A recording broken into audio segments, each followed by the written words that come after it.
at the heart of American power. You'll be interested to hear what this guy has to say. Jeff Charlotte. Jeff, how you doing? Hey, Bill. What's up there, my friend? Thank you for joining us. Thank you. I've been wanting to get you on ever since I saw in the press, and we talked about it a couple of weeks ago, this C Street. Yeah. I think the press, as they usually do, just bit on the sensational part of the story. It's kind of a frat house for fundamentalist politicians who were cheating. Governor Sanford, who I just mentioned, spent time there. Ensign of Nevada, who was cheating, he's one of the guys. And then there was that Chip Pickering fellow who was actually getting his freak on in C Street House, which is tax exempt. We'll get to that later. But I want you here because you wrote this book. You spent time there undercover. There's a much deeper story to this. Tell us briefly what that is. Well, the family is the organization that runs the C Street House. It's the family. The family. They call themselves Sounds like the mafia. They also call themselves the Christian Mafia. They're very... They call themselves? They call themselves the Christian Mafia. Wow. They compare their method of approaching Christianity like that of the Mafia. Leader of the group says, the more invisible you can make your organization, the more influence it will have. And he says, just look at the Mafia. In fact, when I was at the C Street House, because as you said, I lived with these guys for a while, I sat in on a counseling session between the leader, Doug Coe, and Congressman Todd Tiahrt of Kansas.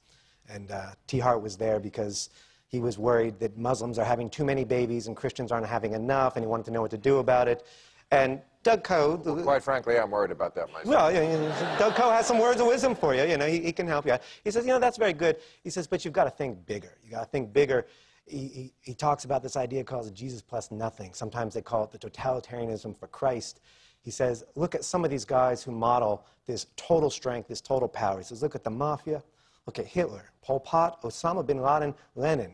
And then he tells Congressman Tiahrt, try and be more like them. They know how to wield power. Now this is what I want to get into. The central idea of this group, and this is why I think it's so dangerous. They call themselves, besides the Mafia name, the New Chosen. New Chosen. Right?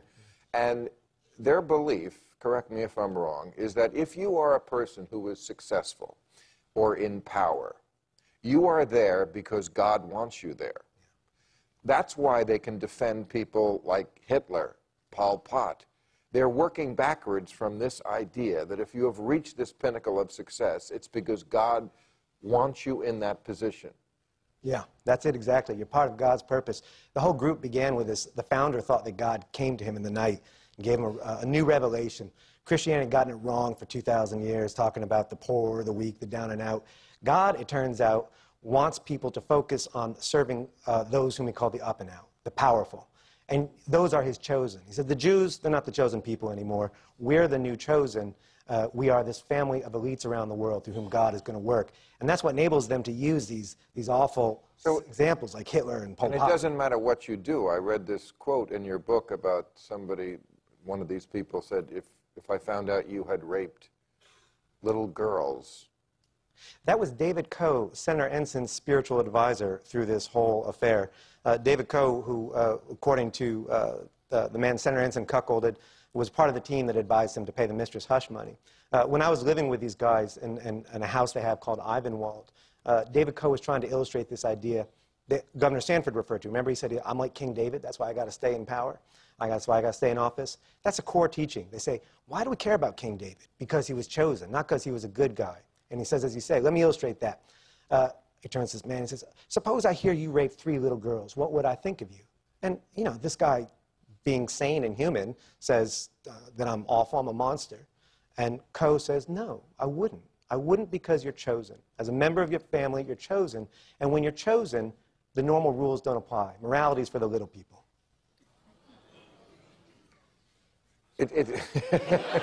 Yeah. I think we just should have taken a moment there. Moment, wasn't it? Yeah, moment of silence. I mean, you just have to take that in. Yeah. Excuse me for having dead air. But that's just astounding. And is this bipartisan? Are there Republicans and Democrats living there? Can we blame this on any one party? Well, I'm asking this honestly. It is historically, and it's been around for 70 years. It's the oldest, most influential fundamentalist organization in America. It's historically been mostly Republican. Dixiecrats used to be a big part of it. Strom Thurmond was a big part of it in his day. Right. More recently, though, it is a little bipartisan. In fact, Mark Pryor, Senator Mark Pryor of Arkansas, who was in your movie, Religulous. When I spoke to him, he explained that through the family, he had learned the meaning of bipartisanship. He said, it's that Jesus didn't come to take sides, he came to take over. That's bipartisanship, family style. Right, and when they defend these dictators and these awful people, I've read in your book again, what they say is that, well, the Bible is full of killing and mass killing, lots of blood and genocide. No, they're right. It's true.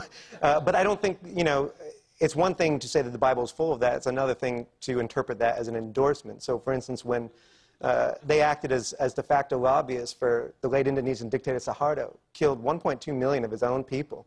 The CIA, you know, that great leftist source, said it's one of the worst mass killings of the 20th century. The family called it a spiritual revolution and began sending delegations of congressmen, oil executives to Suharto and said, this is God's man for that nation. And this is, excuse me, why the Bible is such a wicked book. In the hands of the family it is.